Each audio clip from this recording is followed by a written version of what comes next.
Assalamualaikum warahmatullahi wabarakatuh. Ila hadratin Nabil Mustafa Rasulillahi sallallahu alaihi wasallam wa ala alihi wa azwajihi wa dzurriyyatihi wa qarabatihi wa ahli baitihi wa ashabil kiram wa ila jami'il anbiya wal mursalin wal awliya wa syuhada wa salihin wa tabi'ina ila yaumiddin, khususan jami'i masyayikhi ila muntahum wa ila abaina wa ummatina wa ajdadina wa masyayikhina wa auladina wa azwazina wa dzurriyyatina wa ahli baitina wa jami'i man tabi'ana wa arsadatina ila yaumiddin, khususun jami'il arwah fi hadhil majlis wa ghairahum. Lahumul Fatihah.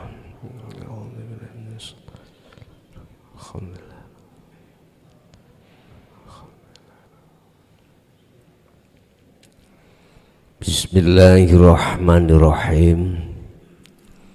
Bismillahi tawakkaltu 'alallah, la khawla wa la quwwata illa billahil aliyyil azim.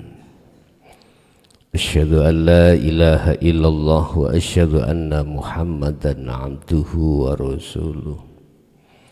Allahumma salli wa sallim wa barik alaihi wa ala alihi wa ashabihi ajma'in. Rabbi shrah li sadri wa yassir li amri wa hlul 'uqdatam min lisani yafqahu qawli. Sadaqallahul azim. Amma ba'd. Hadratil kiram, dumateng para ulama, para alim, sesepuh bini sepuh, tokoh masyarakat, tokoh agama sewilayah kota Kediri, wabil khusus Kecamatan Badas, jamaah ingkang dimuliakan Allah. Alhamdulillah, dalam kesempatan malam hari ini kita masih diperkenankan Allah untuk bertemu dan bermuajah dalam rangka taklim muta'alim yang khusus kita membahas masalah kondisi keadaan hati kita pada Allah, yang untuk malam hari ini kami akan membahas tentang masalah basiroh atau keadaan hati kita, yang hati kita masih tertutup oleh perkara-perkara selain dari Allah, sehingga apapun dan dimanapun dan dalam kondisi apapun kita tidak bisa makrifat pada Allah. Hal itu yang menjadikan satu masalah, yang menjadikan satu bahayanya rohaniyah kita, baik di dunia lebih-lebih di akhirat.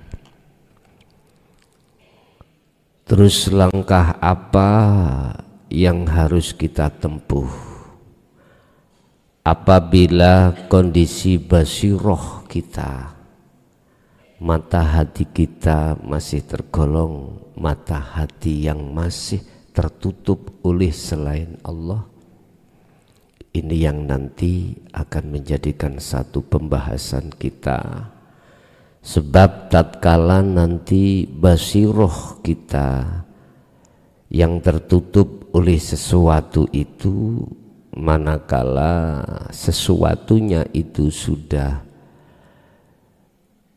pindah dari basiroh kita, maka kita akan nyatalah apa yang menjadikan satu kebenaran yang harus kita tuju, yang harus kita temui. dan juga beberapa masalah yang ada kaitannya dengan duniawiyah kita. Di situ ada satu kepastian hukum. Artinya sebelum hal itu terjadi kita sudah punya kepastian hukum.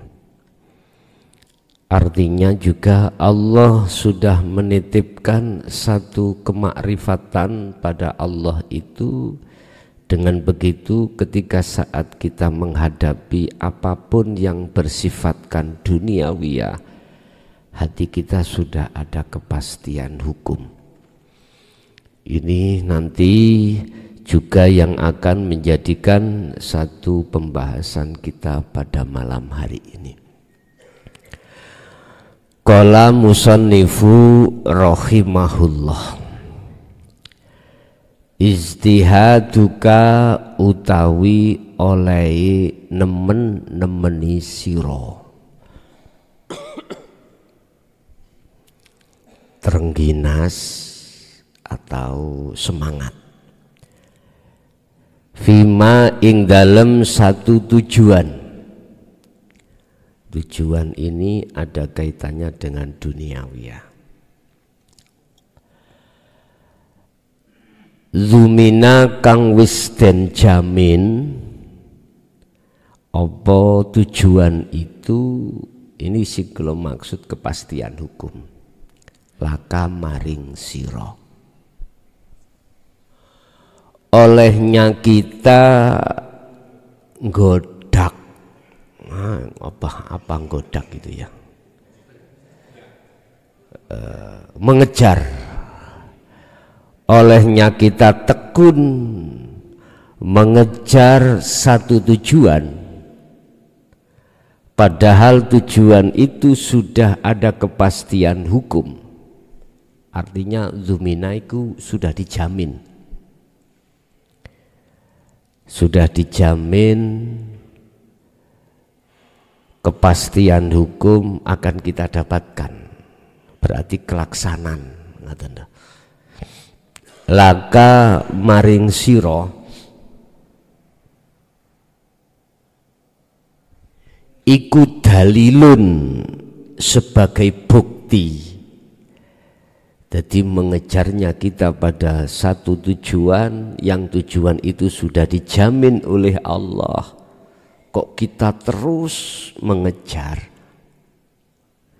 Iku dalilun sebagai bukti alantimasi basiroti, nuduhake bukti kalau basiroh kita itu tertutup. Laka maring basiroh Anda, perkara yang sudah dijamin Allah atas ketetapan hukum, manakala kita itu olehnya mengejar terhadap tujuan kita, itu menunjukkan satu bukti kalau basiroh kita masih tertutup sesuatu. Secara niki belum kula sarah, Pak. Secara matan, secara keterangan ngeten niki jenengan pun paham dereng. Belum kula sarah lo ya. Belum saya jabarkan. Penjabarannya itu di dalam surat Al-Fusilat. Jadi sarahnya ada di situ. Ala innahum fi miryatin min liqa'i rabbihim. Orang yang seperti ini basirohnya ragu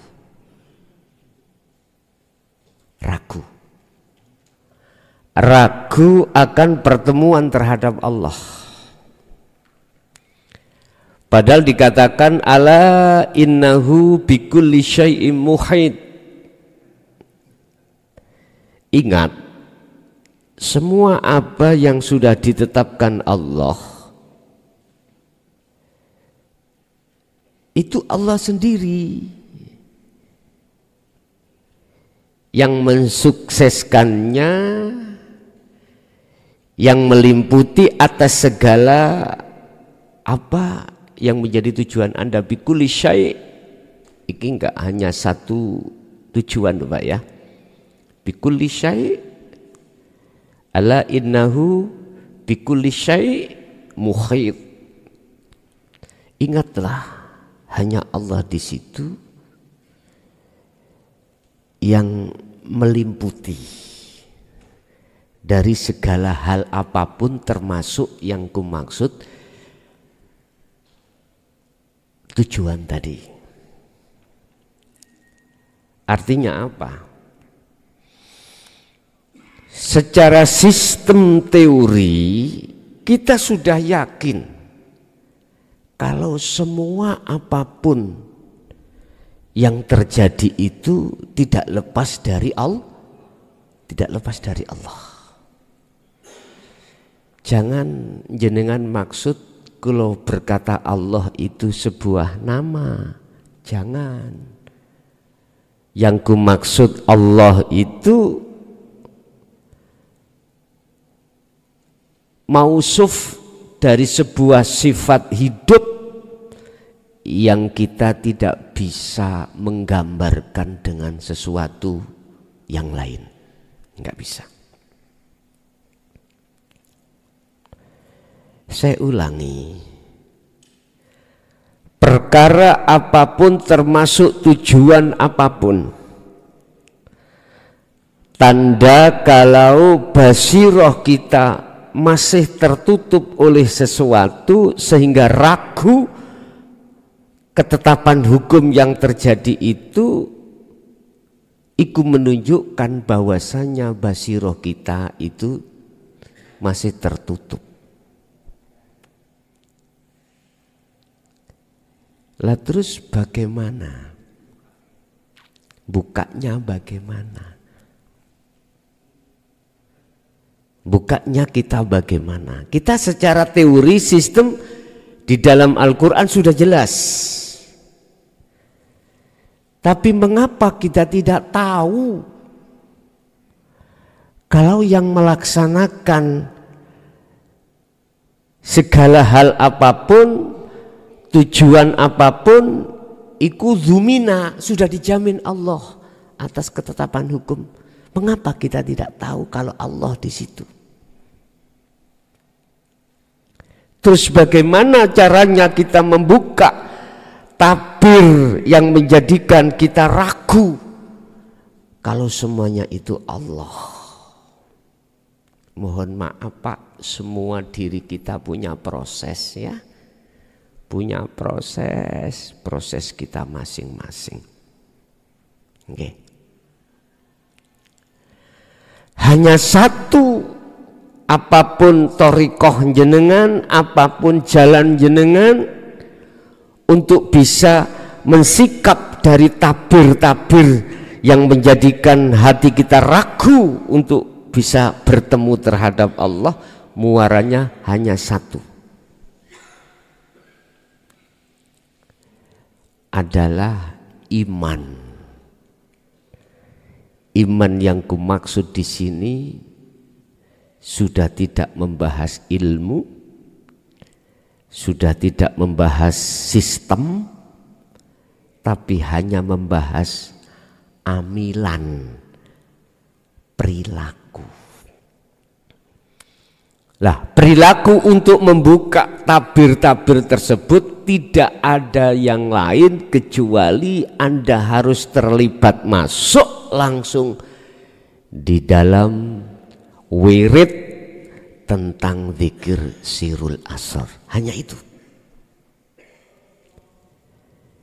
Sebab hanya dengan zikir sirul asar yang muncul dari tauhid la ilaha illa anta, anta itu sudah dekat, Allah itu sangat dekat, tapi masih berjarak,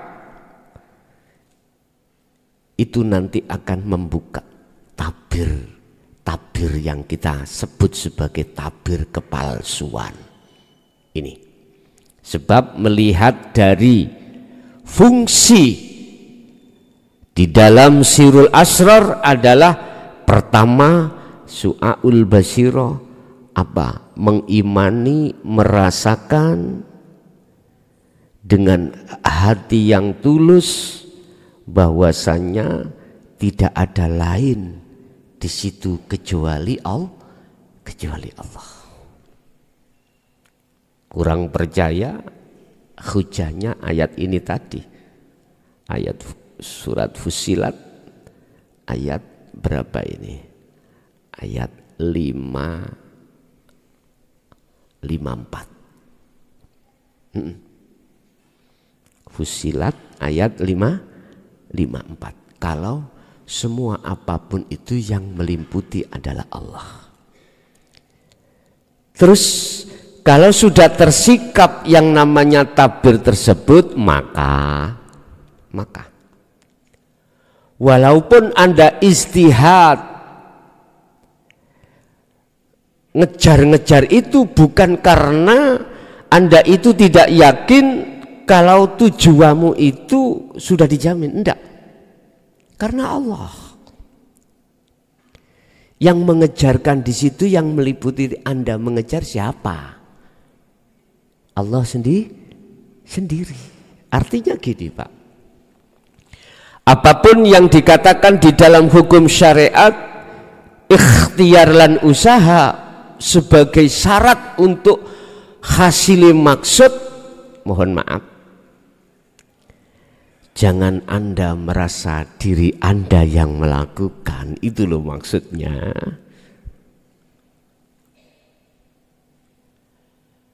Kalau di dalam diri Anda sudah lepas iman, rasa yang diri Anda yang melakukan, otomatis akan muncul dengan sendirinya dalam diri jenengan hanyalah Allah, hanya Allah.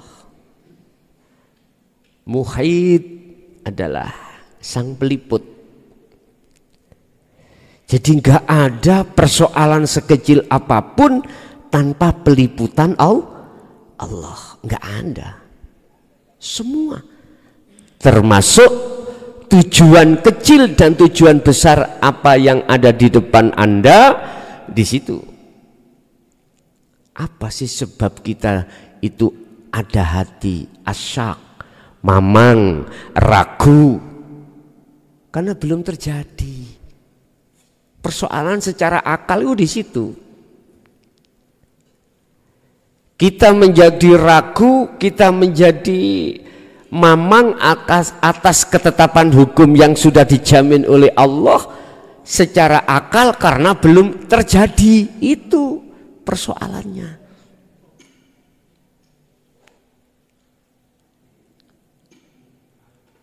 Ditambah juga kita tidak tahu, ruhaniyah kita itu tidak tahu kalau di situ sesungguhnya Allah yang melaksanakan di situ. Masih kita saja yang merasa mengimani kalau kita yang melakukan ini. Akhirnya ya otomatis mamang kita. Iya atau tidak, enggak atau iya, hasil atau gagal. Lah di situ toh, di situ. Padahal di situ dikatakan zumina, sudah dijamin atas ketetapan takdir itu sudah dijamin. Lah supaya kita tidak ragu, atas ketetapan hukum yang sudah dijamin oleh Allah, maka langkah pertama kita adalah buka tabir yang menutupi, menjadikan Anda itu ragu. Caranya asah terus. Anda yang sudah memegang sirul asr, asah terus. Di situ kan ada 3 tahap toh Pak ya, yang sudah sering saya jelaskan.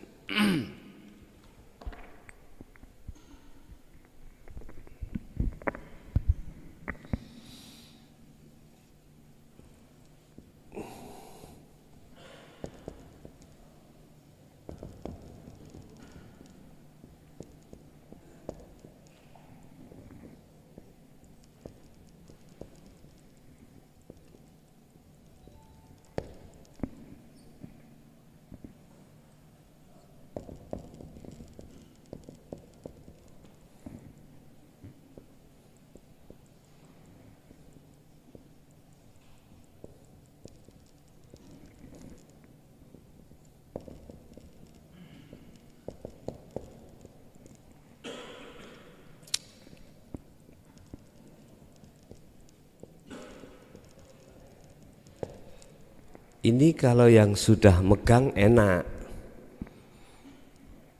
Kalau hatinya sudah menerima tentang fungsi dari sirul asar, enak. Tinggal mengasah. Ini kan munculnya dari la ilaha illa anta subhanaka inni kuntu minal zalimin. 87 Al-Anbiya. Munculnya zikir ini kan dari situ. Rasa iman, yang iman itu hanya pada Allah yang melimputi, yang menguasai, yang menjaga, yang menggerakkan dan lain sebagainya, asah terus. Apakah diwirid su'aul basiroh, enggak. Apakah diwirid la ilaha illa anta, bukan, juga tidak. Wirid itu adalah dirasa, diimani, dirasakan bahwasanya apapun yang terjadi pada dirimu dan di luar dirimu hanyalah hanya Allah. Siapa yang mewiridkan ini, mengasah ini, mempraktekkan terus-menerus, maka muncullah yang namanya warid minallah. Warid minallah. Lah, warid ini fungsinya Allah tugaskan untuk membuka tabir tadi. Membuka tabir. Kalau sudah tabir ini dibuka, maka Anda tidak akan ragu menghadapi tujuan itu, tidak akan ragu. Makanya dikatakan zumina lahu, sudah zumina laka, sudah dijamin ketetapan hukum sing ada di sini ini. Pertanyaan, berarti kami tidak boleh dong ijtihad, ngejar-ngejar satu tujuan?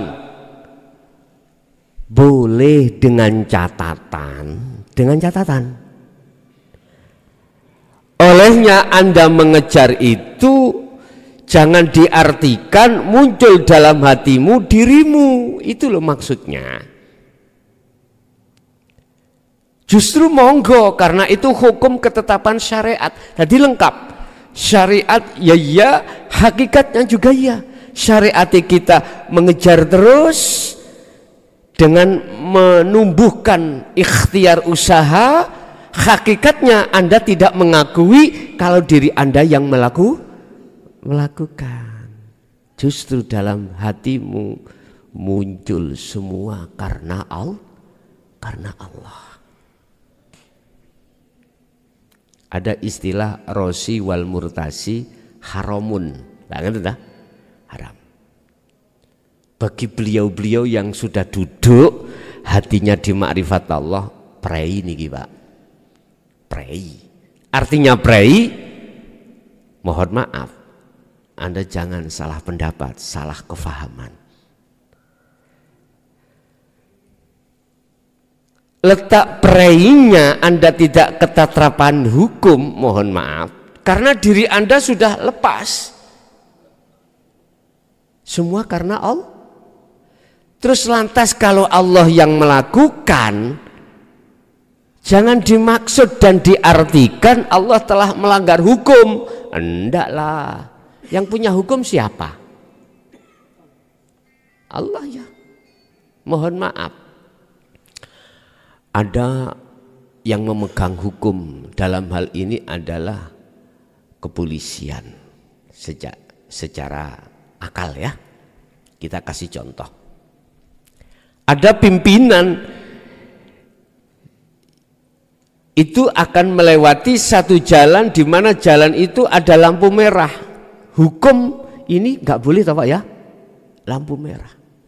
Tapi mengapa pimpinan ketika lewat iku malah lampu merah diterjang. Ini alasannya karena kewenangan. Kalau Allah sifat jaiz, punya sifat jaiz. Kewenangan. Bukan lantas si pimpinan itu kita artikan yang punya hukum memberikan contoh pelanggaran hukum, bukan. Ini contoh kalau punya kewenangan, perkara yang tidak boleh bagi kita boleh bagi beliau.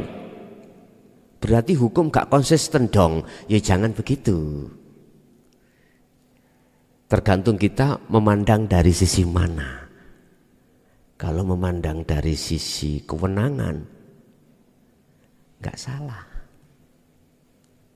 Tapi kewenangan itu bagi Allah sendiri tergantung Allah piyambak. Artinya gini Pak. Secara pandangan syariat apapun alasannya nggak boleh Pak. Melanggar lalu lintas sih nggak boleh. Siapapun, sebab hukum itu untuk semua manusia. Manusia tidak memandang tingkatan-tingkatan, memandang kelas, enggak. Hukum itu untuk semuanya. Tetapi kita tidak paham tentang kewenangan. Kalau kita paham tentang kewenangan, maka tidak langsung kita menyalahkan. Enggak. Satu contoh. Ada ulama ahli fikih, ada ulama ahli Quran, ada ulama ahli hadis, ada ulama ahli hakikat makrifat ilmu tauhid. Itu juga enggak sama Pak. Bagi mereka yang ketika saat sudah duduk di musyahadah makrifat Allah, mohon maaf, ketika maghrib datang enggak sama hukumnya dengan kita yang masih ada di posisi kelas yang utawa secara umum bawah. Nggih mohon maaf iki kok cek menjadi kontroversi memang jadi kontroversi. Cuman itu nanti akan ketemu dan tidak menjadi kontroversi kalau kita itu saling menghormati, memandang pandangannya dari kacamata mana. Begitu. Bapak Ibu, terus yang terpenting bagi kita khususnya yang belum menemukan sirul asrar bagaimana untuk membuka hijab itu tadi. Terus sampai wirid zikir su'aul basyirah itu praktek deh. Itu enggak dibaca loh Pak. Enggak dibaca tapi dirasa, diimani, dipraktekno. Gini sing kula maksud nata iju husnil ahwal. Buah kalau muncul di dalam hati jenengan iki makrifat pada Allah, maka apa segi amaliyah jasmaniyah itu mesti husnul ahwa, husnul amal, mesti bagus, mesti bagus. Lah, apa yang ku sampaikan malam hari ini kan masih sebatas ilmu, sebatas sistem, ya dah. Nah kalau di dalam hati sampean sudah ada keyakinan kebenaran berangkatnya dari sini, ya sampean laksanakan. Sampai praktek nih, baik di dalam ketika sholat maupun di luar aktivitas sholat. Siapa yang melimputi dirimu bisa sampai di sini? Siapa yang melimputi nafas akhirnya bisa keluar masuk? Siapa yang melimputi darah sehingga darah bisa berputar sesuai dengan fungsinya? Siapa yang meliputi ginjal sehingga ginjal bisa menyaring toksin-toksin racun di situ? Siapa yang meliputi mata, telinga sehingga berfungsi sesuai dengan fungsinya? Nah, itu namanya latifah robbaniyah. Masuklah di situ. Ya sak mampu jenengan. Sak mampu jenengan. Nah, kalau sudah itu sampean lakukan terus menerus, ini kising kula maksud wirid ngene iki. Yang akan memunculkan warid, yang warid itu bertugas untuk menyisihkan tabir tadi, penutup tadi. Apa penutup itu? Rasa keakuan kita yang melakukan, yaitu tutupnya. Ikut tutupnya yang paling halus, tutupnya itu. Akhirnya jenengan nanti kalau sudah sampai pada tujuan, maksudnya sudah hasil, sudah takdirnya sudah kita jalani, nanti bilang gini, oh iya, bukan karena, mohon maaf ya, bukan karena ikhtiarku, bukan karena usahaku. Akhirnya jenengan mengatakan semua karena Allah. Loh, inilah yang akan menjadikan ringannya beban di dalam hatimu untuk menuju satu tujuan. Sama. Sekarang tujuan kita wusul makrifat Allah. Sama dengan tujuan di dunia. Man arada dunya fa'alaihi bi ilmin, kata Rasulullah, wa man aradal akhirah fa'alaihi bi ilmin. Harus pakai sistem. Sistemnya ya begitu. Sekarang kita lama kok gak wusul-wusul. Persoalannya mudah saja. Kalau kita deteksi, hanyalah keakuan diri kita yang merasa melakukan itu. Halus Pak nggih? Halus sekali. Lah ini dilepaskan oleh Allah, ya dah? Allah melepaskan tabir keakuan hamba ini, prosesnya karena kita, mohon maaf, ini ngomong proses, kewadifahan, keistiqoman Anda, keterus menerusnya Anda wirid sirul asrar itu, mempraktekkan zikir sirul asrar itu. Ini prosesnya di situ. Akhirnya sangatlah cepat Anda itu bisa sampai pada satu kewusulan.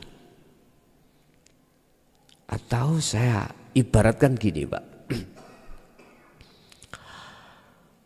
Kita sebelum kewusulan itu banyak kemamangan. Kita belum sampai pada takdir tujuan, itu kita masih ragu. Keraguan kita, kemamangan kita, itu dianggap kita itu di zona gelap. Di zona gelap. Lah, akibatnya apa? Ketika gelap itu kita tidak bisa melihat apa-apa. Walaupun mata kita itu fungsinya itu melek. Keadaan gelap, dia nggak akan pernah bisa melihat apa yang kebenaran di depannya, nggak bisa. Sehingga apakah hasil atau tidak saya ini tidak tahu. Apakah saya sampai ke musyahadah atau tidak belum tahu. Akhirnya timbul banyak pertanyaan di WA saya. Gus, saya ini anak ahli maksiat.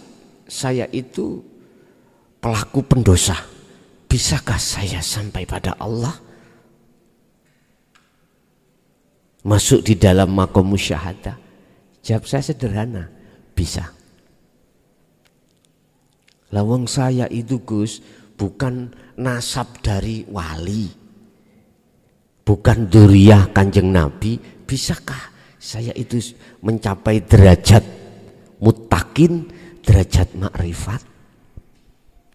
Dan sewu, Allah tidak pernah membahas tentang makrifat itu terkait nasab atau keturunan, harus keturunane wong api-api, harus keturunane wali, dan enggak pernah. Cuman Allah mengatakan mayyasha, orang yang ku kehendaki, hanya itu. Siapa orang yang dikehendaki untuk bisa hadir dan bertemu Allah. Ciri-cirinya yaitu tadi saya katakan, kalau di dalam hatimu sudah buka, ya, futuh, sudah buka hidayah Allah tentang kunci untuk sampai kewusulan, itulah mereka. Selanjutnya dia istiqomah, fastaqomu, istiqomah terus menjalankan zikir ini. Maka disitulah cahaya warid, kalau bahasa tadi saya katakan, kalau bahasa kegelapan itu adalah cahaya makrifat. Cahaya makrifat datang. Ja'al haqqu wa zahaqal batil innal batila kana zahuqa. Perkara hak tatkala itu sudah datang, maka seketika itu perkara batil lenyap. Mana perkara hak? Kegelapan, keraguan di dalam hatimu. Inilah kalau bahasa surat Luqman itu adalah asyirku, syirik. Ya bunayya la tusyrik billah. Anak putuku, jangan ada syirik dalam hatimu. Sebab inasirka la zulmun, akan menggelapkan hatimu. Iya. Termasuk umpama saya merasa saya yang ngaji, yang bisa memberikan tausiah khusus tentang keadaan hati. Syirik sudah saya. Ya. Syirik. Harus lepas. Adik keakuan makhluk si hamba saya harus lepas. Kalau tidak lepas akan menjadi kegelapan dalam hati saya.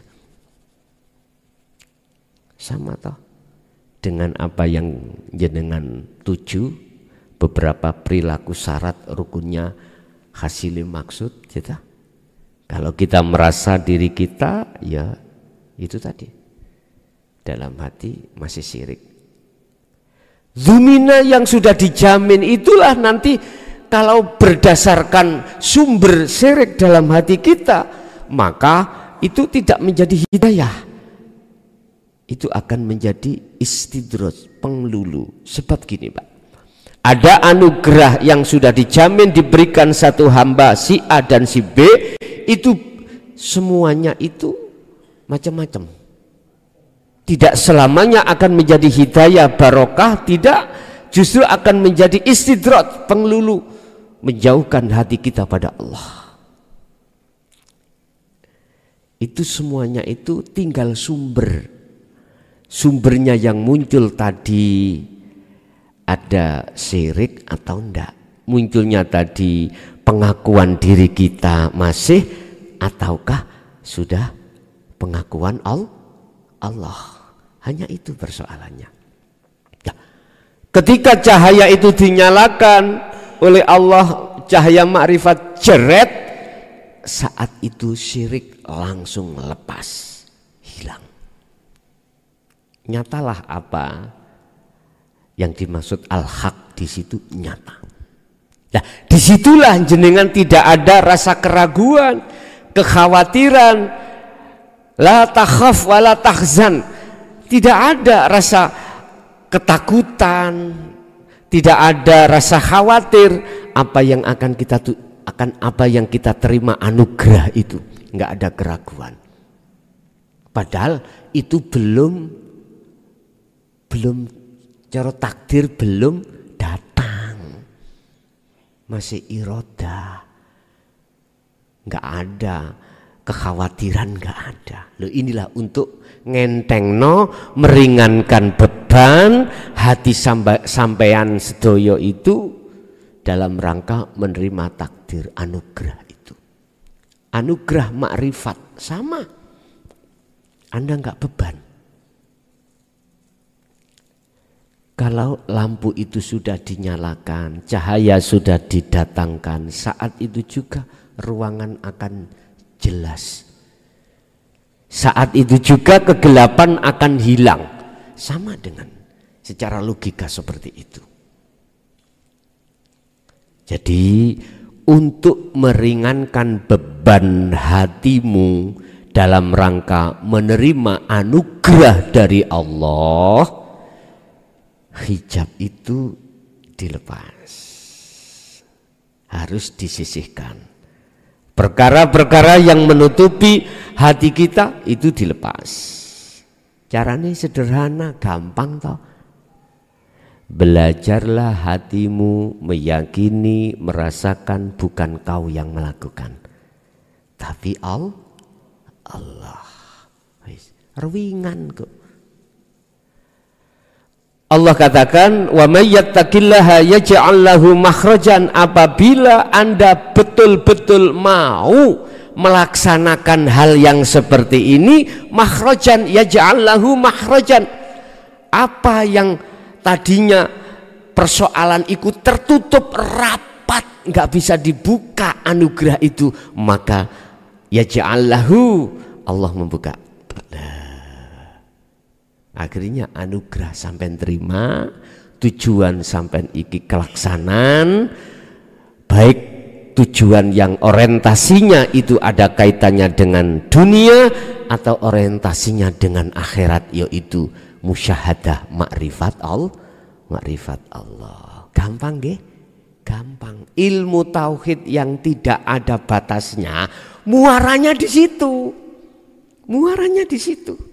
Anugerah makrifat pada Allah, kuncinya di situ. Sudah. Makanya teman-teman, saudara-saudaraku yang ada di thariqah manapun, kunci ini harus dibawa. Estu. Kalau tidak, mohon maaf. Pengalaman diri saya sendiri, Pak, ya. Estu, tidak tahunan, puluhan tahun. Ujung-ujungnya nanti saya itu jadi dukun. Kebanyakan di situ. Ia punya karomah atas wirid yang sudah saya lakukan. Baik wirid secara jahri maupun sirri, memunculkan satu karomah karena kita istiqomah. Akhirnya dalam diri saya punya karomah untuk apapun. Nah, ini di luar akal, di luar medis. Terjadi, iya, Allah menterjadikan. Allah menterjadikan. Makanya ini yang ku maksud, saya terbegal dengan kepentingan nafsu, akhirnya mumet di makom mukasafah terus. Ini supaya tidak seperti itu, lekas.